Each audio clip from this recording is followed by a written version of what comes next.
Everyone, तो हम review कर रहे थे यूपीएससी पीटी का पेपर 2011 का। तो हमने आपको कहा था कि हम 4 वीडियो में यूपीएससी के पेपर्स को रिव्यू करेंगे, और रिव्यू करने का मेरा मकसद क्या था वो मकसद भी मैंने पहले वीडियो में बताया। वो वीडियो को जा कर के देखो, तभी ये वीडियो देखना, ठीक है, अगर आप हमारे चैनल पर हो तो, ठीक है। तो हमने आपको बताया कि हमारा मकसद आपको यहाँ पर ये बताना है कि क्वेश्चन यूपीएससी कहाँ से पूछता है, किस तरह के क्वेश्चन पूछे जाते हैं, ठीक है। तो वो क्वेश्चन आपके सामने रखना है और फिर आपको एनालिसिस करना है, ठीक है। सिलेबस को समझकर एनालिसिस करना है कि आपको कहाँ कहाँ से पढ़ने चाहिए कि आपके एग्ज़ाम जो है क्लियर हो जाए, आपके लिए आसानी हो जाए। तो 25 क्वेश्चन रिव्यू किए, तो इस वीडियो में हम फिर 25 क्वेश्चन रिव्यू करेंगे, ठीक है। और हमने कहा था कि आपको कि आप खुद से अभी तक जो कुछ भी आपने पढ़ा, तो यही टाइम है आपको अपने नॉलेज का चेक करने का, कि आप नॉलेज को चेक करो। और जो मैंने क्वेश्चन आपको दिए यूपीएससी 2011 के पेपर के, तो ये क्वेश्चन आप टिक लगाओ कॉपी में, और फिर उसके बाद टिक लगाने के बाद जब मैं आंसर प्रोवाइड कराऊंगा तो फिर आप उससे मैच करना, और फिर अपने को तय करना कि आपकी तैयारी कहाँ तक प्रिपेयर्ड हुई है, ठीक है। तो ऑलमोस्ट करंट अफेयर के क्वेश्चन आपको तो दिक्कत होंगे, चूँकि ये बहुत पुराना पेपर है, 2011 के पेपर है। लेकिन हमारा मकसद पुराना और नया से नहीं है, हमारा तात्पर्य ये होगा कि पेपर को समझना है खाली बस, और पेपर को समझ करके हमें ये समझना है कि यूपीएससी के पेपर कैसे बनते हैं और सिलेबस कहाँ कहाँ से क्वेश्चन पूछे जाते हैं। तो 25 क्वेश्चन है, तो 100 क्वेश्चन कंप्लीट हो जाने के बाद मैं आपको आंसर एक पेपर में प्रोवाइड करा दूंगा, और फिर आपको उसको चेक करना है कि आप कहाँ पर खड़े होते हैं, ठीक है। तो 25 क्वेश्चन को हम रिव्यू कर चुके थे, अब हम क्वेश्चन रिव्यू करेंगे 26वां। तो 26वां क्वेश्चन है, कॉल मार्क्स ने वर्ग संघर्ष की प्रक्रिया को निम्नलिखित में से किस सिद्धांत की मदद से समझाया। देखिए 4 ऑप्शन है और सीधा सीधा जवाब है, ठीक है। बिल्कुल अगर आपने पढ़ा होगा, ठीक है, वर्ल्ड हिस्ट्री में आपको ये बात समझ में आ गई होगी। 26 का क्वेश्चन है ये, आराम से क्वेश्चन है, पृथ्वी के वायुमंडल में आयन मंडल कहलाने वाली परत रेडियो संचार को सुसाध्य बनाती है, क्यों। तो यहाँ पर ये सीधा सीधा क्वेश्चन इन्वायरमेंट से है, देख सकते हो कहाँ से और कैसे कैसे क्वेश्चन बन रहे हैं, ठीक है। तो आप इसको सही टिक लगाने की कोशिश करो और फिर कमेंट बॉक्स में लिखो, तो ठीक है। तो रिव्यू किया 28वां क्वेश्चन, प्रत्यक्ष विदेशी निवेश यानी कि एफडीआई को विदेशी निवेश कहा जाता है, तथा संस्थागत विदेश निवेश मतलब एफआईआई। संस्थागत कोई मैन्युफैक्चर एंटिटी अगर हमारे या फिर किसी भी जगह पर इन्वेस्टमेंट करती है तो उसको एफआईआई कहा जाता है। दोनों ही किसी देश में निवेश से संबंध है, ठीक है।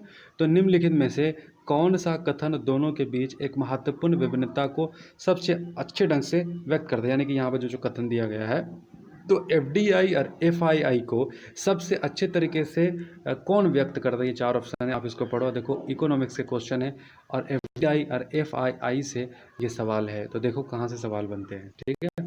29वां क्वेश्चन है, बैगन की आनुवांशिक अभियांत्रिकी से उसकी एक नई किस्म बीटी बैगन विकसित की गई। इसका तो ये करंट अफेयर से क्वेश्चन, और ये करंट अफेयर अभी भी बना हुआ है, बीटी कॉटन का करंट अफेयर ये अभी भी करंट अफेयर बना हुआ है। तो ये क्वेश्चन भी आप बिल्कुल सीधा सीधा बिल्कुल आसानी से अटेम्प्ट कर सकते हो, ठीक है।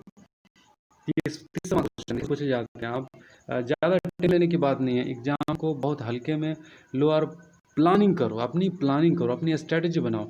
अगर 100 लोग आईएएस बनते हैं तो 100 को प्लानिंग भी बनेगा, ठीक है।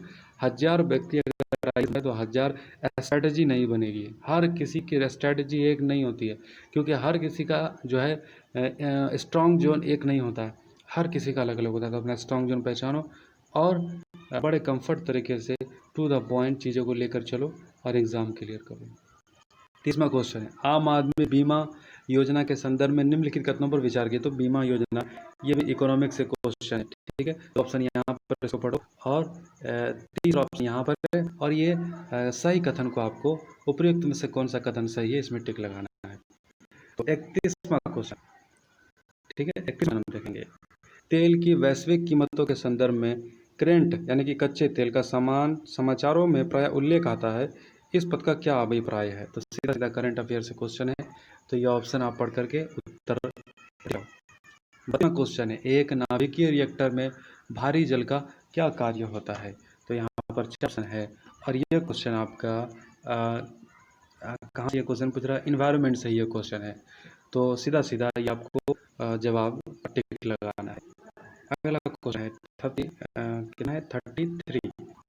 भारत में किसी धार्मिक संप्रदाय समुदाय को यदि राष्ट्रीय स्तर पर अल्पसंख्यक वर्ग का दर्जा दिया जाता है तो वह किस विशेष लाभों के हकदार हो जाता है? तो सीधा सीधा ये सवाल है, यानी कि सोशल मतलब आपने ये सवाल आपको पूछा जा रहा है पॉलिटी से, आप इसको रिलेट कर सकते हो। तो ये सवाल का आपको पढ़ करके उत्तर पर टिक लगाओ। 34वां क्वेश्चन है 34वां क्वेश्चन है, भारत में विकलांगों की संख्या लाखों में है, वैज्ञानिक स्तर पर उन्हें कौन कौन से लाभ उपलब्ध है? तो देखिए कितना एकदम सिंपल सा सवाल है और जवाब भी बिल्कुल सिंपल ही होगा, आप इसको टिक लगाओ। 35वां क्वेश्चन, भारत सरकार मेगा फूड पार्क की अवधारणा को किन किन उद्देश्यों से प्रोत्साहित कर रही है? तो 3 ऑप्शन है और उपर्युक्त में से कौन सा कथन सही है? टिक लगाओ। ठीक है, 34वां क्वेश्चन था ये। 36वां क्वेश्चन, भारत की निधि से निधि निकालने के लिए निम्नलिखित में से किसका अनुमोदन अनिवार्य? एकदम बिल्कुल आसान है, लड्डू के जैसा अंतर है, आप इसको आसाम से देखिए कैसा क्वेश्चन पूछा जाता है। हमें लगता है कि यूपीएससी बहुत टफ, दुनिया का मतलब सबसे टफ एग्जाम, और फिर उसके बाद जो है सबसे मुश्किल सवाल जो है यहाँ पर बनते हैं। देखिए मुश्किल सवाल बनते हैं, लेकिन मुश्किल तब तक मुश्किल होता है जब तक हमें पता नहीं होता है, और जब जिस दिन पता हो जाता है फिर वो मुश्किल नहीं होती है, फिर वो हलवा हो जाता है। तो अब इसको टिक लगा दो। सेकंड क्वेश्चन, करों और सरकारी कामकाज के निर्वाह में हुई अन्य प्राप्तियों से संघीय सरकार को प्राप्त हुआ है समूचा राजस्व जमा होता है? तो ये 4 क्वेश्चन है, इकोनॉमिक्स से क्वेश्चन है, तो इस टिक लगाओ। तो 38 क्वेश्चन है, सूक्ष्म वित्त निम्न आयु वर्ग के व्यक्तियों के लिए वित्तीय सेवाओं का प्रावधान कराता है। यह सेवाएं उपभोक्ताओं और स्वरोजगार में जुटे व्यक्तियों दोनों को प्रदत्त की जाती है। सूक्ष्म वित्त अंतर्गत सेवा उपलब्ध की जाती है। ये एक स्कीम से क्वेश्चन पूछा जा रहा है, ठीक है, स्कीम से भी क्वेश्चन पूछा जाता है। देखिए तो ये क्वेश्चन को आप टिक लगाओ इसे, ठीक है। 40वां क्वेश्चन, भू युद्ध नीति से महत्वपूर्ण क्षेत्र होने के नाते दक्षिण पूर्वी एशिया लंबे अंतराल और समय से वैश्विक समुदाय का ध्यान आकर्षित करता आया है। दक्षिण एशिया, ठीक है। इस वैश्विक संदर्भ की निम्नलिखित में से कौन सी व्याख्या सबसे प्रत्ययकारी है? तो 4 ऑप्शन में देखो, मैं ऑप्शन पढ़ करके वीडियो लंबा नहीं करना चाहता, इसीलिए ऑप्शन पढ़ो। मैं क्वेश्चन रिव्यू कर रहा आपके लिए, ताकि आप अपनी तैयारी को आंक सको कि आपकी तैयारी कहाँ तक है, ठीक है। फिर मैं आंसर आपको दे दूंगा। क्वेश्चन है, आहार उत्पादों के विक्रय में जुटी एक कंपनी यह विज्ञापित करती है कि उसके उत्पादों में ट्रांस वसा यानी कि ट्रांस फैट्स नहीं होते। आप उसके इस अभियानों के उपभोक्ताओं के लिए क्या अभिप्राय है? देखिए ये क्वेश्चन कितना बेहतरीन क्वेश्चन है, इसको टिक लगाओ। देखेंगे क्वेश्चन नंबर 41 सॉरी, निम्नलिखित में से कौन महात्मा गांधी राष्ट्रीय ग्रामीण रोजगार गारंटी अधिनियम के अंतर्गत लाभ प्राप्त करने का पात्र है? तो ये भी क्वेश्चन करंट अफेयर है और बहुत आसान सा इसका जवाब है।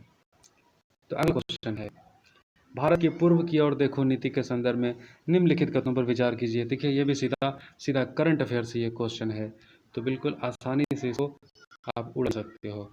43वां क्वेश्चन है, यदि वार्षिक संघीय बजट लोकसभा द्वारा पारित नहीं होता तो? ये सीधा पॉलिटी से क्वेश्चन है, आप इसको टिक लगाओ। 44वां संविधान के अंतर्गत निम्नलिखित में से कौन सा मूल कर्तव्य नहीं है? तो पॉलिटी से क्वेश्चन है, सीधा बिल्कुल आसान सा जवाब है, अगर आपने पढ़ा होगा तो इसका जवाब लगा दोगे। 45वां क्वेश्चन, भारत के वित्त आयोग के संदर्भ में निम्नलिखित में से कौन सा एक कथन सही है? तो 4 ऑप्शन है, इसमें से आप सही पर टिक लगाओ। इकोनॉमिक्स से ये सवाल था। 46वां क्वेश्चन, निम्नलिखित पर विचार कीजिए। तो ये आपका सवाल बिल्कुल सरल ही लग रहा है, इसको पढ़ करके आप टिक लगाओ। अब हम देखेंगे 47 नंबर का क्वेश्चन, भारत के समुद्री जल में हानिकारक शैवाल प्रस्फुटन में रहो वृद्धि पर चिंता व्यक्त की गई है। इस संवृत्ति का क्या कारक तत्व हो सकता है? तो ये इन्वायरमेंट से ये सवाल है, तो इस क्वेश्चन को पढ़ करके टिक लगाओ। 48 का क्वेश्चन, निम्नलिखित पर कीजिए। तो ये विचार करो, प्रकाश संश्लेषण, श्वसन, जैव पदार्थों का अपक्षय, ज्वालामुखी क्रियाएं, तो उपर्युक्त में से कौन सी क्रिया पृथ्वी के कार्बन चक्र में कार्बन डाइऑक्साइड जोड़ती है? तो ये थोड़ा अकल से लगा करके ये सवाल का जवाब देना है। हाल में संयुक्त राज्य अमेरिका ने ऑस्ट्रेलिया समूह तथा वेसेनार व्यवस्था के नाम से ज्ञात बहुपक्षीय निर्यात नियंत्रण व्यवस्थाओं में भारत के सदस्य बनाए जाने को समर्थन देने का निर्णय लिया है। इन दोनों व्यवस्थाओं के बीच क्या अंतर है? सीधा सीधा ये क्वेश्चन है करंट अफेयर का, ठीक है। तो करंट अफेयर का ये क्वेश्चन है और यहाँ पर 2 ऑप्शन है, इसको ऑप्शन को पढ़ो और यहाँ पर कौन सा कथन सही है टिक लगाओ। 50वां क्वेश्चन है, कड़े जाड़े में झील की सतह हिम शिथित हो जाती है किंतु उसके तल में जल द्रव अवस्था में बना रहता है, यह किस कारण से होता है? तो 4 ऑप्शन है, सही जवाब पर टिक लगाओ। तो मिलते हैं नेक्स्ट वीडियो में। सही लगा तो लाइक कर दो, नए हो तो सब्सक्राइब कर दो, नोटिफिकेशन ऑन करो ताकि नए वीडियो का सूचना प्राप्त होता रहे। Thank you.